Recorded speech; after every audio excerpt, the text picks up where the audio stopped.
Welcome to morning in sunny Arizona. Can you all hear me?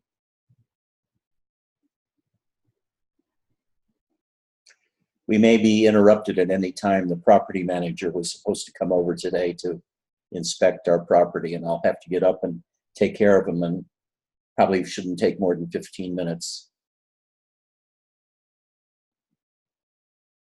You know, every day I get at least 2 or 3 emails from people who have been looking up Robert Adams and his teachings, and then find my website and tell me about how Robert's teachings have affected them, helped them, or his words seem to resonate with them somehow. And they want to know more about Robert. Or else somebody comes with some experiences they want explained. What do I think of their experiences? Does it show they're making any advancement? Are they going crazy? And I answer as best I can. Most of the times, they're too young or too new in spirituality to really be able to grasp any answer that's not just utterly stupid.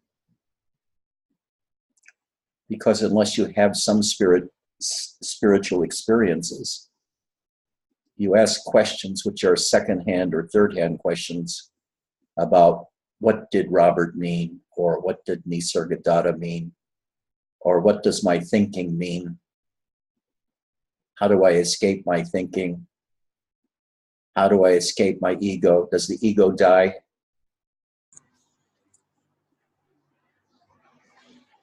What is enlightenment?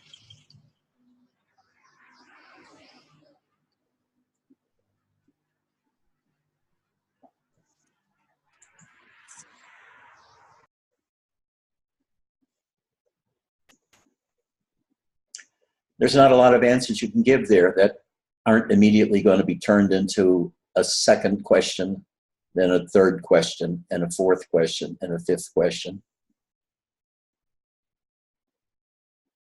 So often after the fourth or fifth question, I'll give them a practice to do, more or less to shut them up for a while, because the questions aren't going to go anywhere. There'll be one after another after another. I ought to know. I did it myself for many years.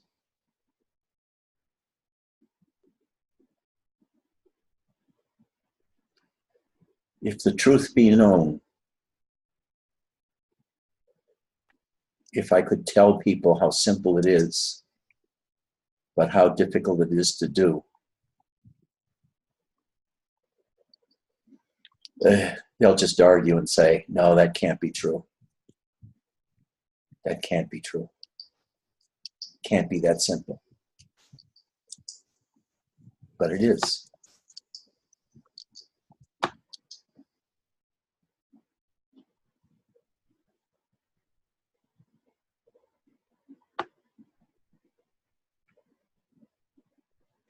All that you have to do is shut up. Sit still. And feel yourself.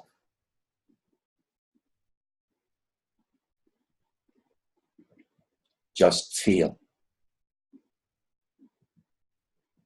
Remember Ramana, after he had his awakening experience where he realized that he was spirit, not the physical body,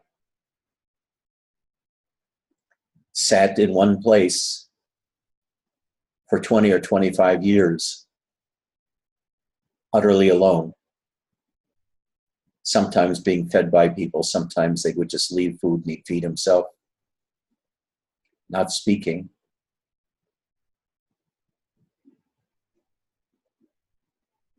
But getting deeper and deeper into himself, in silence, sinking into his body. sinking into his feet, legs, butt, heart, mouth, forehead, scalp, and feeling everything.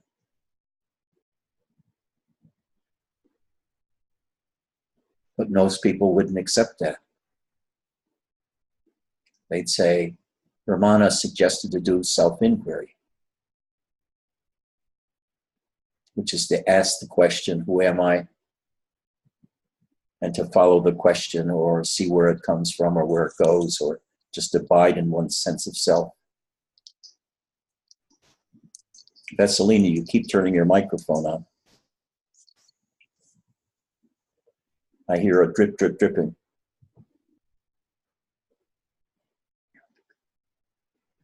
For many years, I practiced sitting in silence, shikantaza. And sometimes I felt so stupid doing it. Like, this is like being a dog. There's no mind. This can't be what it's about. Sitting in silence. Sitting in emptiness. But if you sat still, just sitting in silence, feeling your body, incarnating into your body, scanning your body for energies, for feelings, for feeling how the muscles feel stretched out in a certain way, feeling how your back feels, feeling how your spine feels, feeling how your neck feels, how your voice box feels, how your chest feels. And do nothing but that 7 or 8 times a day for half an hour. You'd be well on your way to becoming enlightened. So then the question comes right away, what is enlightenment? There are more enlightenments than you can shake a stick at. Everyone thinks his own is the highest. That's the way we're built. Or Ramana's is the highest, but I don't know what Ramana's is. Or Robert's the highest, because they think they know what Robert's enlightenment was and they think they have it. There's so many people, especially in Advaita or Buddhism, that quote teachers. What Nisargadatta said, what Robert said about emptiness, about self, about the absolute, about the void, about nothingness, about what is the unmoving, about the unborn, or about how mind creates the world. And you know by reading them, they're just repeating somebody else's understanding. They're just repeating or quoting Robert, repeating or quoting Nisargadatta, or some other teacher on Facebook, or Eckhart Tolle,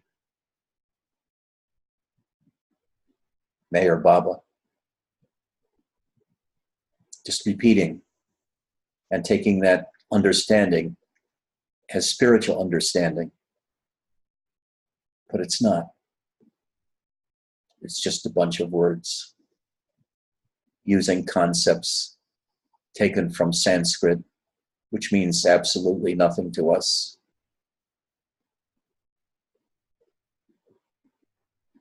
That's why I try always to teach talking about my own experience and say, do you find this experience to be yours or something like it? I talk in very experiential and simple terms.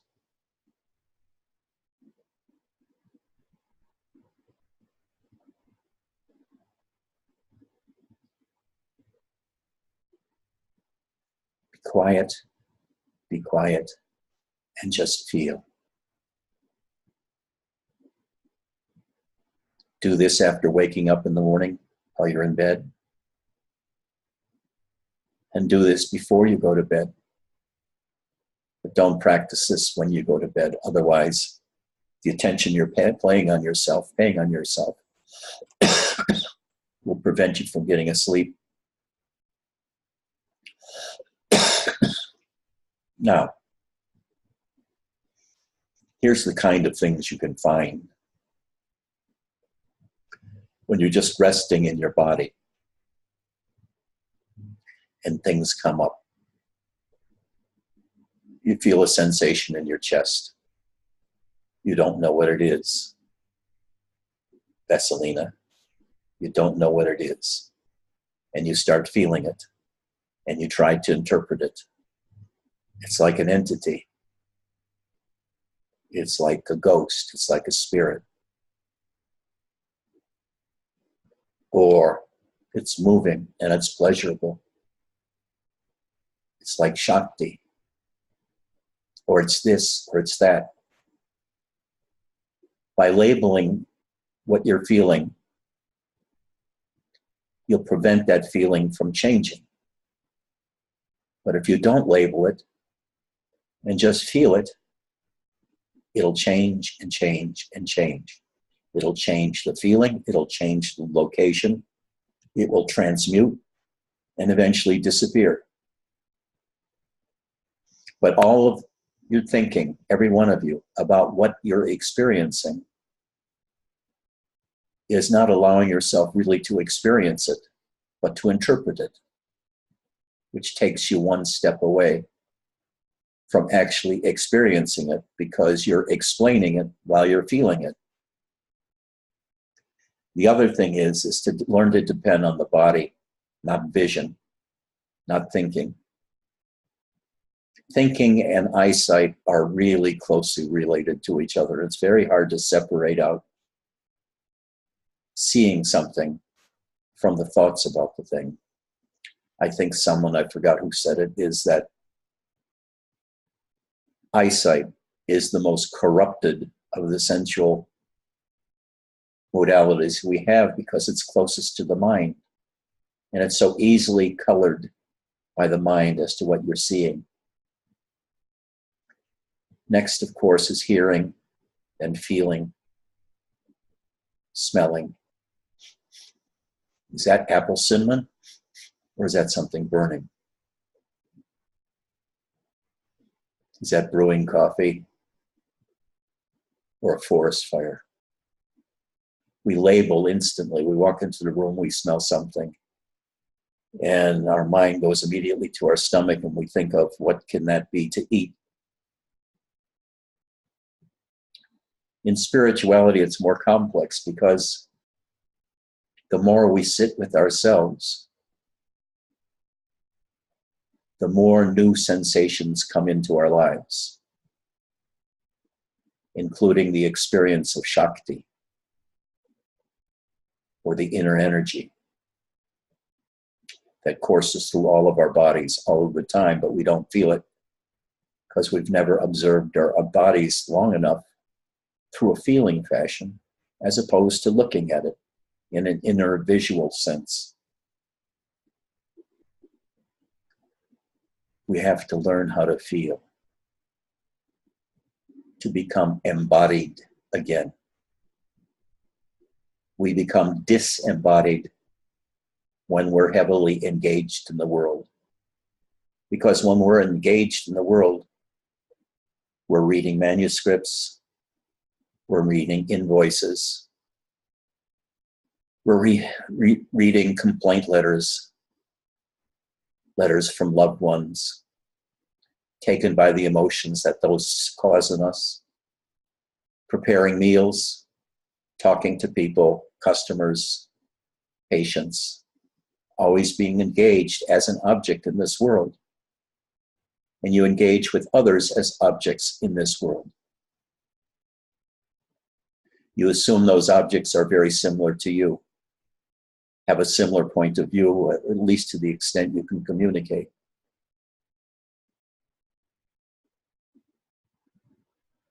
But what are you really? You can give up easily and just mimic what Robert says. And you can say, I am Brahman. But what does that mean? You can say, I am the self. But that doesn't help either. Is the self same as Brahman? What does it mean? What is the actual experience? What is enlightenment? Knowing the self, is that it? Knowing Brahman? Or becoming utterly mindless and letting the body feel everything and you be aware of that feeling? Now, sitting in silence like this, or more formally like Max does it, you can easily come to a place where it feels like you're falling asleep, but you're not. You're going deeper into the body. You're leaving the eyes and your brain behind. The brain feels like it's becoming as dense as a rock. It's so dense that no thoughts can be entertained by it. It's like it's shielded from thoughts. You have an absolutely empty mind. And you sink into this lack of experience of the external world and of your own self. And for a brief time, you become unconscious. And you're aware of being unconscious. You're aware that the whole world in your body is slipping away. And then all of a sudden, the awareness disappears too. And you're just sitting there, being nothing. No awareness of anything, of your body, of self, or even of nothingness. Nothing is there. You can't say anything. Even saying that you're nothing can't be said.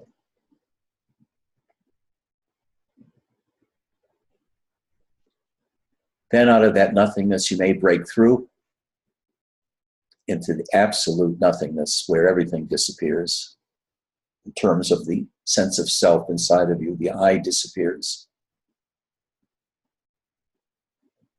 It's suddenly like you're in the hard vacuum of space without that feeling that you exist. I am, I am, I am. Which most of us feel as a sense of presence in the chest, an energetic phenomena in the chest that's sort of fuzzy and gets all over the chest and the gut. That disappears, gets blown out. And suddenly you have no mind at all, no thought.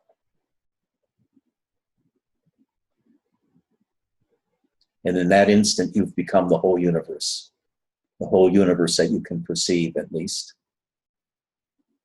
The sound of a bird becomes you. The sound of an airplane flying overhead becomes you. The sound of a passing truck becomes you. Or you look at something, a tree, and you become the tree. There's no separation between you and the tree anymore. The same thing with the sky. You look up and you become the empty sky. There's no separation anymore.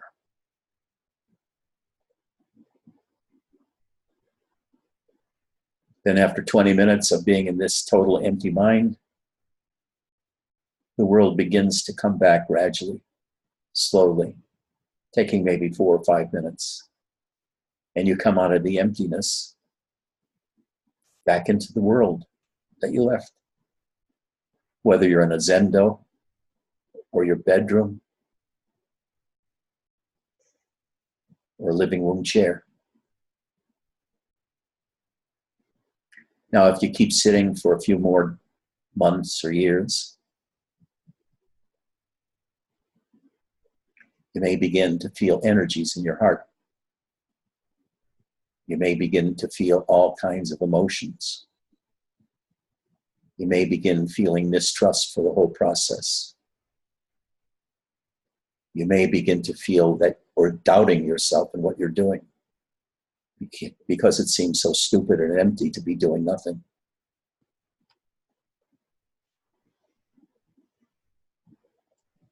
But one day, Shakti begins to course through you. And maybe it's directed at someone you know or have met. And at the same time, love comes into your heart. And you feel love for that person. And you feel the energy in your heart moving towards that person.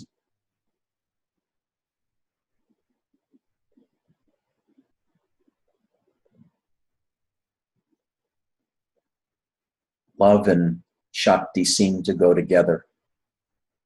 But it's like this. First one and then the other follows. Sometimes you can love somebody first, and then Shakti begins manifesting in your heart and directs you to that person even more. It's like there's a double bond with that person. You love that person, and the energy tries to grasp that person. And if they feel anywhere similar to you, you form a bond where the Shakti is flowing back and forth, and you both feel devotional love towards each other. It's maybe not sexual at all, totally of the heart, and even more so of devotion, which is even deeper than our normal heart experience of romantic love.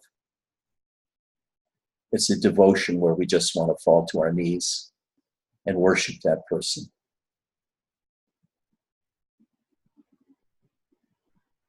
And what's happening is we're getting into a different area of our spiritual mansion of many rooms. We're getting into the area of Shakti, of energies, of bliss, various kinds of samadhis, healing, being able to control the world to an extent. Soon the energies are coursing throughout our whole body. All that we can think about is the energies because they make us feel so ecstatic. They make us feel so alive. Your body comes alive. You feel your body like never before. You feel love throughout your whole body. You feel energies throughout your whole body. You feel so totally alive. All that you want to do is shout out. From emptiness and nothingness, I have come alive. Out of emptiness and nothingness, I have come alive. I am. I am now. I exist. And I love every moment. And you go around kissing everybody, hugging everybody, saying, I'm alive, I'm home in my body. Then other things might begin happening. You might begin developing spiritual powers. And there's all kinds. Swami Shankarananda has a spiritual power, according to Muktananda, of being able to give very sweet satsangs. If you go to a Shankarananda satsang, you'll just feel so kissed by sweetness, by gentleness, by love. And you'll just love Shankarananda because you know it's his work, it's his doing, even though he'll deny it and say it's from Muktananda. But that aspect of Muktananda is flowing around him and not the other swamis.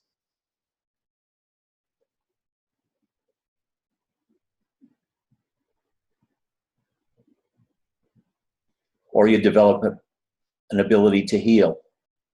And I don't mean fake healing, like 90% of the Reiki practitioners are, because they delude themselves or they're just pulling it off. This doesn't really work. The same thing with quantum touch. But there's some genuine healers out there that can do real healing, like Christ-like healing. And others who only think they can and cannot. But healing becomes your thing. You feel you're sent by God to heal the world. And that's a good story. You can tell yourself that story, and it's a good story. It's good for you, it's good for the world. Become a healer. I encourage all of my students to learn how to feel the energies and then use those energies for healing. That can be a meal ticket. You can become a healer. Other people can become psychics, do astral projections, see what the future is like, what the past will be, what the future will be. And they'll be very accurate talking to you. And you'll wonder, how the hell did they do this?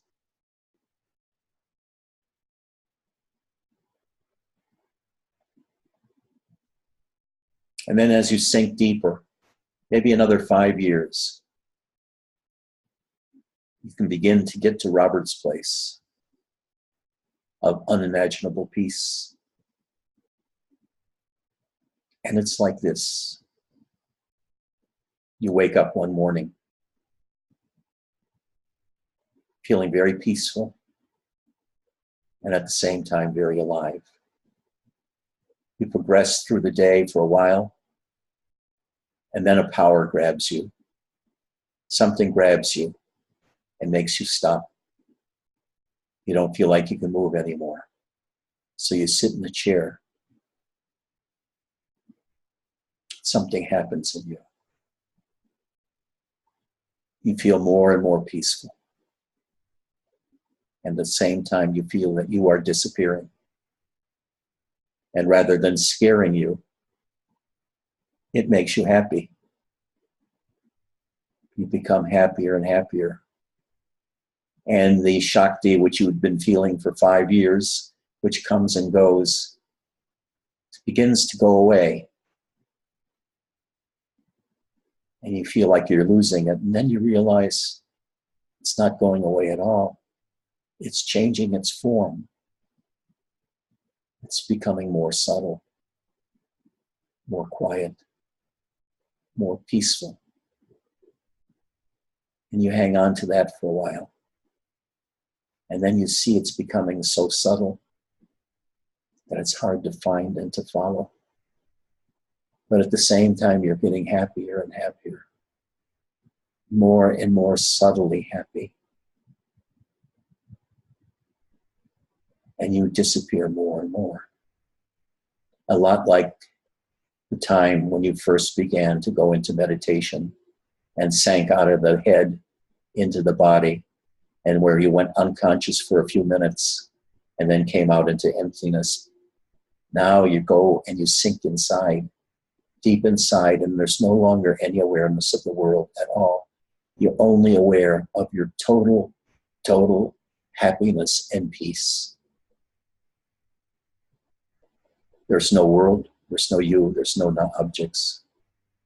The only experience you have is of happiness and rest and peace.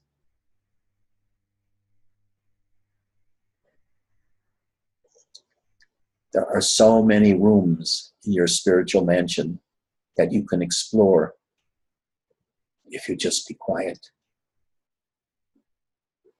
and allow yourself to sink into your body over and over again, 5 times a day, 6 times a day. Maybe sometimes for half an hour, sometimes for 5 minutes. Just learning to feel. When you're sitting in front of the television, you can play with your hands and feel the energies between the hands. What bringing them closer together does, what taking them further apart does. Having your palms touch the ground or head towards the ground, what do you feel? What changes? If you raise your palms to the sky, how do they change in feeling? Do you feel your triceps? Can you feel your biceps? Can you feel your trapezius muscles or the lats, latissimus dorsi? Can you feel the erector muscles along your spine? Can you feel inside your gut, your diaphragm moving?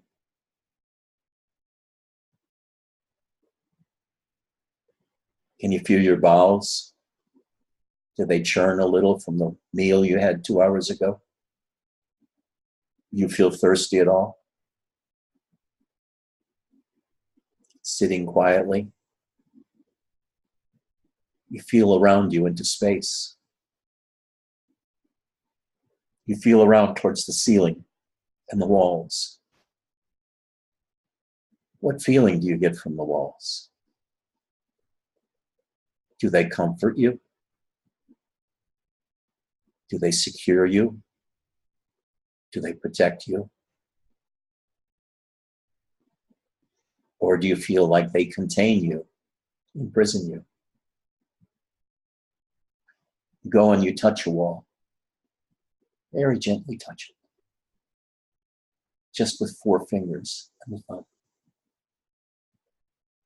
And you feel your hands quivering as it touches the wall because you're touching it so gently. You're feeling a natural quivering in your muscles in your hand, which is the same as the Shakti. You feel Shakti coming into your hand or going out.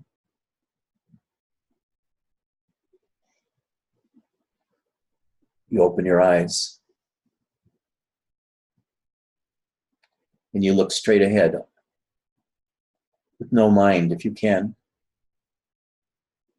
And what you see there is very different from what you normally see. Instead of a plain wall with a color or lack thereof, you notice that the wall changes all over. In certain areas, it looks like flickering, like it's flickering in place, coming in and out of place, out of existence. At other places, it looks like billions of little points of light or darkness or energy. At other places, when you're looking ahead, it just disappears. There's nothing to be seen. You come to realize that our subjective experience of the external world is not like the idea we have of a wall.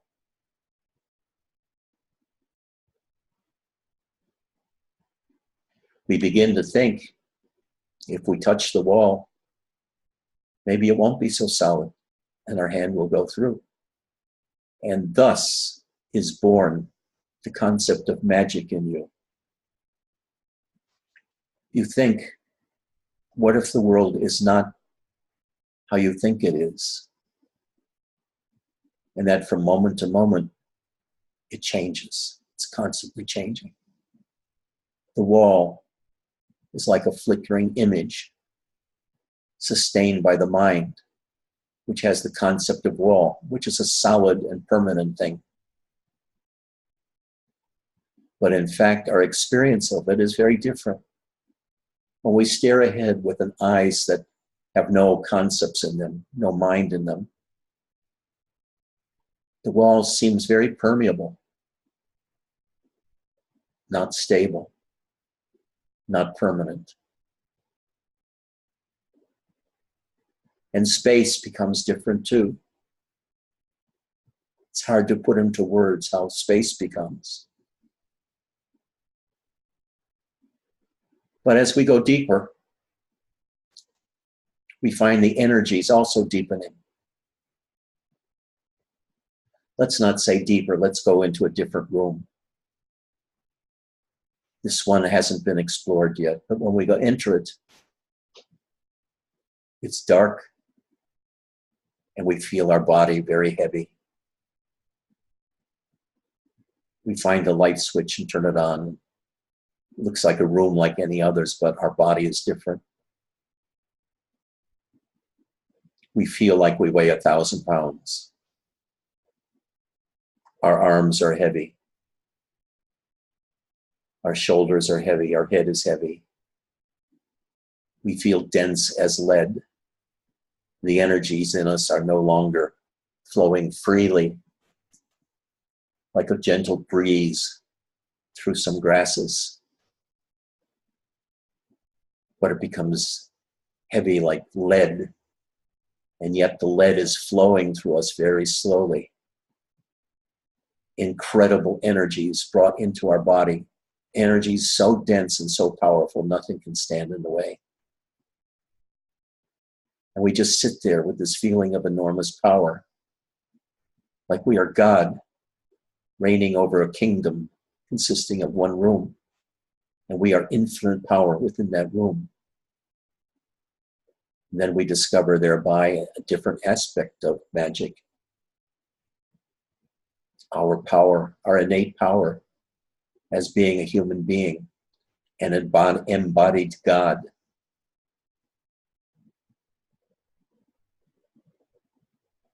So, we learn that the world around us that we see, hear, taste, and touch is not as we pictured in our minds, because we're looking now without minds, and it's different than looking with mind. We no longer are in the mind, we're in our bodies, staring out at the world, and it's different. And at the same time, we may feel the power of the buzz in us, of the energies in us, the Shakti in us, and feel as if we can control the world and change it. And we play with that for a while. We play at being a god, a magician, a sorcerer, a sorceress, a witch.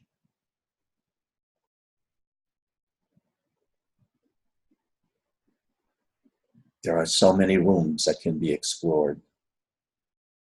Rooms of energy, rooms of power, rooms of magic, rooms of emptiness, the void,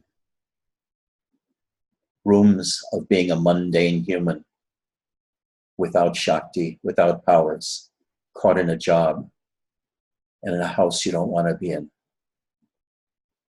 and yet bearing it. Other rooms where there's complete freedom to express yourself. Anything that comes up in you, you can express it. You don't feel ashamed. You don't feel as if you have to stomp it down or modify the full expression of it, whether it be of emotion, like anger or love, or depression and anxiety. You allow yourself to feel the feelings entirely, unfiltered. Become totally depressed and open yourself to feeling that without guarding it, without any separation from it. You sink into the depression and let it carry you down to the center of the earth with its own weight. And there, that depression gets absorbed and explodes into a river of bliss. And now, instead of being depressed, a person feeling depression and sinking into the depression, you suddenly become a rush of bliss, a blissful river flowing with unbounded bliss. That is that depression that has been exploded by being eaten up by your sense of presence, by your beingness. Then we go down even deeper. Now we're in our own beingness. Our own beingness is just pure awareness that we're alive, that we're sentient. There are no objects there. There's no body. There are no arms. There's no chair. There are no walls. Each of these experiences can be explained as an enlightenment. Each person that has these experiences may understand what they've experienced as being enlightenment and go out and teach, but only have explored one room. Maybe that of healing, or that of Shakti, or that of emptiness. And they announce that as the only truth. And thus they become Advaitins, like Robert, teaching Advaita, Or they become Shavites and teach Kashmir Shaivism, like Jan Essman. Or else they don't label them, and they just are. And they play with the energies in whatever way they want, entertaining themselves, entertaining others, healing, just having a lot of fun.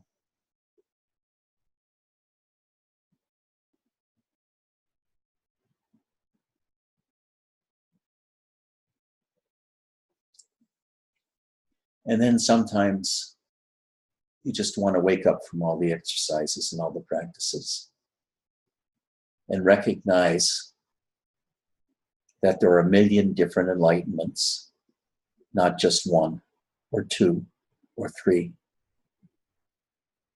Personally, I emphasize two: awakening to the absolute or the unborn, which is Robert's root,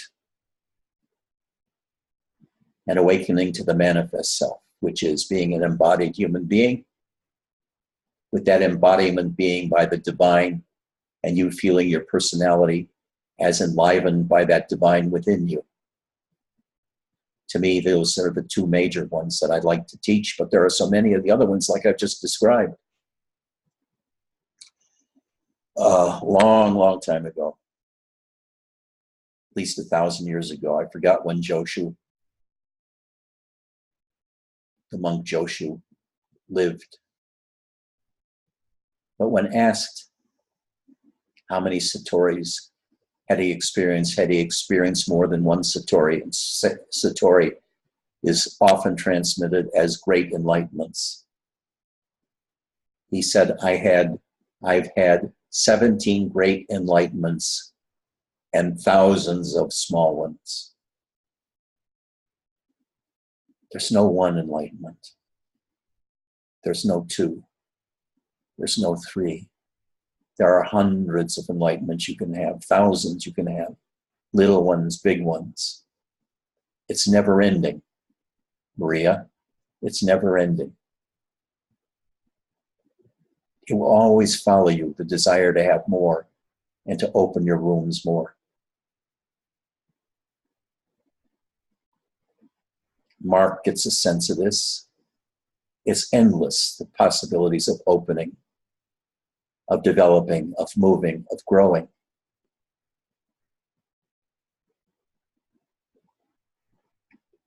Remember, inside that mind of yours, inside that subjectivity of yours, there are so many different tools and rooms in there. One of the tools is your mind, which can also be your master if you allow it to get out of hand and you follow what your mind says all the time. Or if you've learned to leave the mind behind and just become your sense of presence, to become Shakti within you, to become the beingness within you, then you can enter freely the other rooms in your internal subjectivity, in the many-roomed mansion of who you are as an embodied deity that doesn't know he or she is a deity until they've gone deep enough inside themselves that they recognize enough different aspects of themselves to say, hey, this thing that I am, this being that I am, is really pretty remarkable. And the beingness I left behind of being a storekeeper or a physicist or a pastor or an auto mechanic or a mailman or a secretary, you look back and you think how mundane those jobs were, how lifeless those jobs were, how little soul was in those jobs, how little energy was in those jobs. You were more or less totally imprisoned. And you knew you were imprisoned and you just didn't know how to get out. Or did you want to get out? Because everything you thought of doing, of getting out, felt unsafe to you.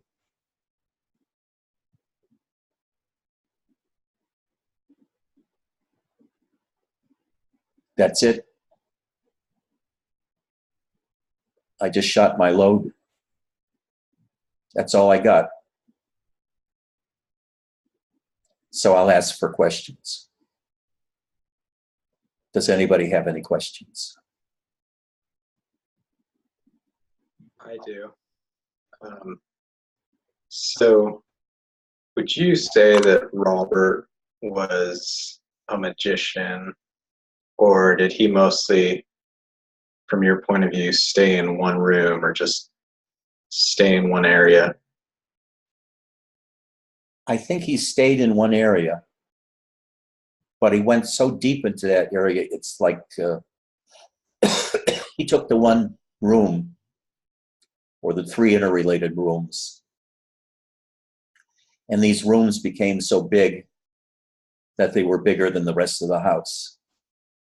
So he was a master of that path in a ways that I've never met in any other person, to have so mastered that path of being in the peacefulness inside, of losing any care about what happened in the external world. In a sense, he was very unique. But I think it could be, too, that he tried the other rooms. He tried Shakti. He tried all the other paths, because he was with a Shakti teacher for a while, or so he claims. And he explored it but didn't like it. Just like Ramakrishna explored Advaita and didn't like it and came back to Kali worship. And he became a master of Kali worship, of devotional love, like Neem Karola Baba, where without the emphasis on power, like Kashmir Shaivism, that you can control the world. Robert was more at peace than any other person I've ever met. Does that answer?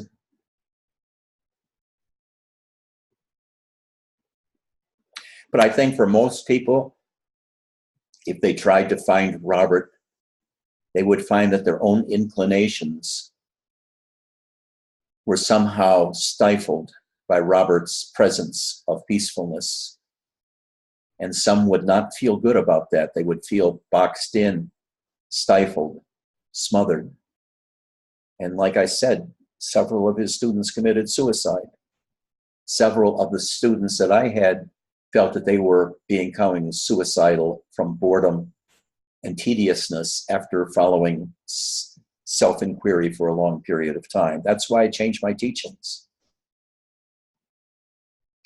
I think if you can find Shakti within you and follow the Shakti, it will give you all of the lessons to all of the rooms eventually. But trying from the point of view of Advaita, of self-inquiry, just asking the question, who am I, or what am I? And even then, just watching where the question goes, or feeling for the I sense, will lead you astray and into a lostness. You have to learn how to relax more and more into yourself. Totally let go of everything. Every concept you have, whether it's Robert's or your own. And they'll all surface one by one, or all at once, if you're doing nothing but relaxing. The mind will say, this is boring. I need to do something. I need to be employed somehow. And then another part of your mind will say, that's just the ego. I have to just stop and sink deeper. And there'll be this fight going on between the mind's desire and habit of doing something and the realization that I tell you is just stay with yourself and go deeper and deeper, whether it takes 10 years or it takes 50 years. But you'll say, I don't trust that. And I'll say, I understand. This is my experience, though. So there are no easy solutions. But I would advise you not to find or follow a teacher that has very complex teachings, that has a lot of descriptions of philosophy, because you'll be encased in their words. I would more recommend Sun Sunim, who said, shut the fuck up. Stop talking to yourself. Stop interpreting. Just get inside of yourself. Don't make everything complicated. Don't keep thinking and overthinking about emptiness and Advaita, about the void and nothingness and what they mean. Just feel what's going on inside of yourself without labeling. Don't label yourself. If you don't label, it'll constantly change. Your form will be constantly changing. Your experiences will be constantly changing. And you'll wander from room to room and spend a lot of time in one room and then in another room, and you'll find out that all of this is part of you. But at one time, you can only grasp a certain kind of experience.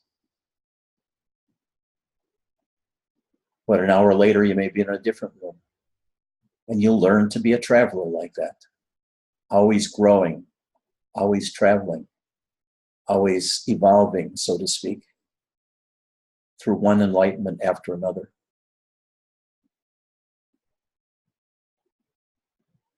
Any other questions?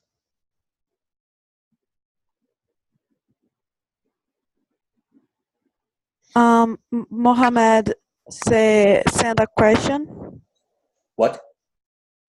Mohammed sent a question in a message of you want. Okay, what do you say? I didn't hear the meaning of statori. Can you please say it again? Great awakening. But that is up to you to determine what is a great awakening. Whether what Ramana had was a great awakening, what Robert had was a great awakening, what Ramakrishna had was many great awakenings, what Joshu had were great awakenings. What did they awaken to? Those things don't mean anything until you've had them yourself. And the only way you can have your own awakenings is by investigating yourself, becoming a master investigator of your own self by keeping relaxed and ever more sinking into your own experience of yourself. Yourself as a body, yourself as a mind, yourself as a sense of presence, yourself as emptiness, yourself as dense Shakti, as light Shakti, electric Shakti, yourself as a healer, as a magician. You don't look anymore into the external world. You just look into yourself and all the answers will come. But you have to trust that this is the way, because it's not extremely fast, but it's 100 times faster than the way Robert Adams taught. Just sink into yourself. Hopefully finding the energies fairly soon, because the energies themselves will guide you as to all the rest of your journey and where you're going to go and what you're going to do.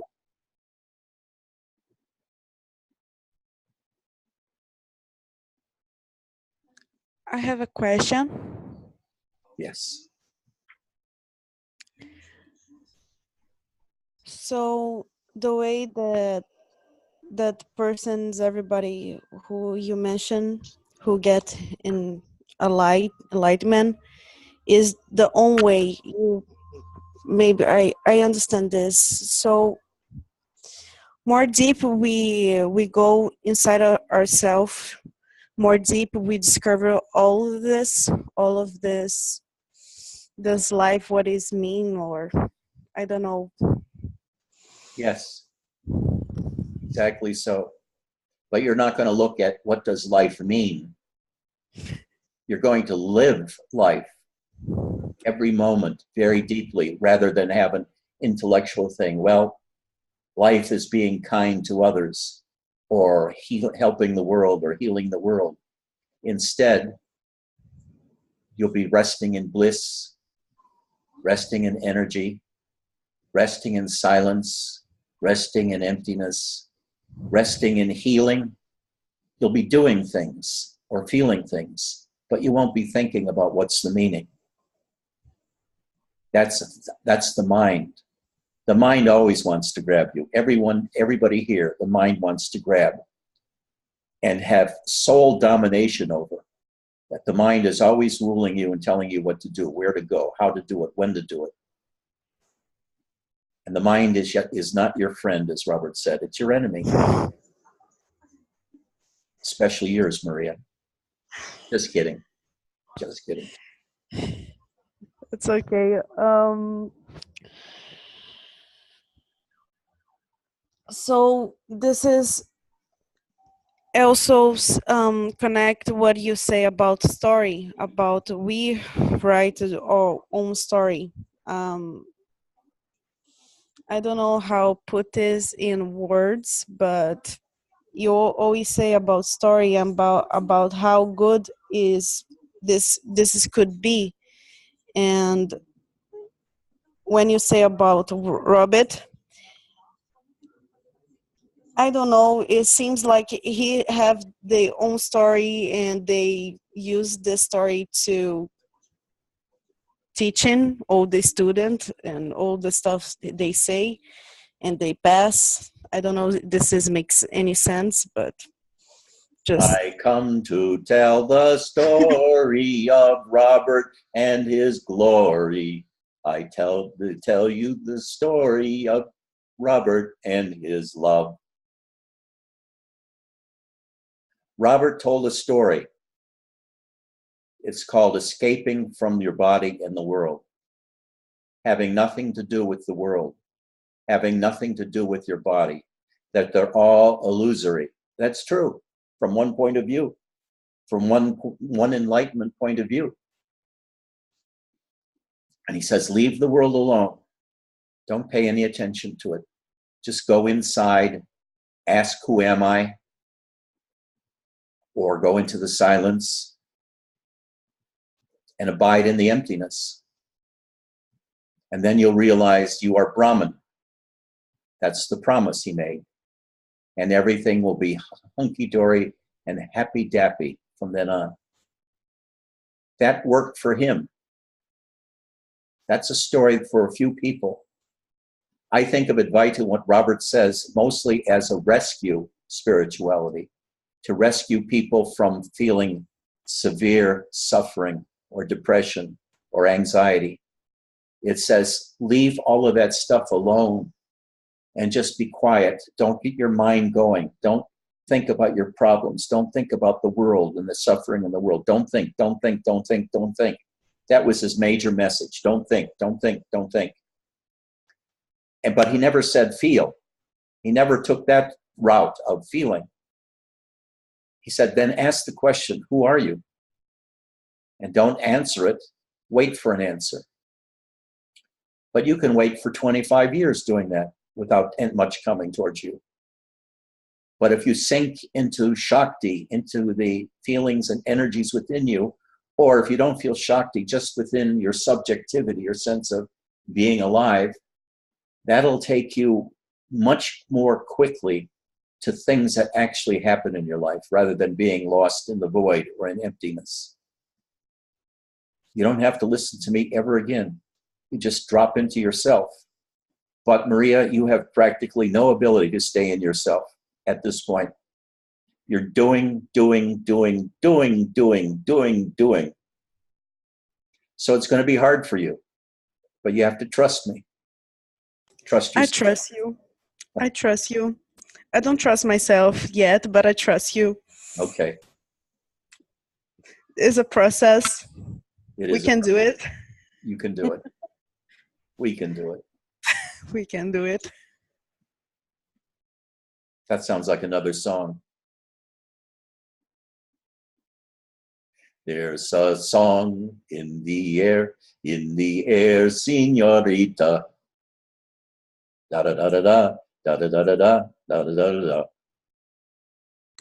I think you can give your class singing. You know, this is perfect. But I would have to have a voice for singing. Oh, you have the voice. You have the voice. Be able to carry a tune and to make up the words. It's all fantasy. Okay. So I'm gonna play violin and you'll sing, and we're gonna I'm gonna. There we go. I don't, A new satsang. A new satsang idea. a new system.